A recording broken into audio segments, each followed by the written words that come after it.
আসসালামু আলাইকুম, সবাই কেমন আছেন? ভালো আছেন? এটা একটা মালদ্বীপ রিসোর্টে বেরোতে আমরা তো শহরও যাইতে পারি না। আনার আপেল কলা, এই যে পুরান কাপড় বেছে আমরা বোট মুড়ি সব পাওয়া যায়, ঠিক আছে? বোট মুড়ি, জালমুড়ি, পুরি সব পাওয়া যায়। মানে আমরা রাজধানী যাইতে পারি না, এটা একটা রিসোর্টের ভিত্তিতে আমরা এটা খাই আর কি শুক্রবারের দিন।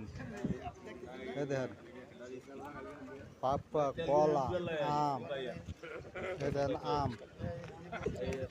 আম, কলা, পেয়ারা, রয়েছে নাশপাতি, আদা, এ আর কি আমরা মতিন ভাই কলার একটা কেলা, এই দেন এটা হচ্ছে মালদ্বীপ। তো শহরে যাইতে পারি না, সব কিছু পাই। এখানে কাপড় বেছে, জুতা বেছে, ওকে দেখছেন এরকম মানুষ সব পাওয়া যায়। ঝালমুড়ি, বোট, সিদ্ধ বোট, ডিম, পুরি, নিমকি, এখানে সসেস।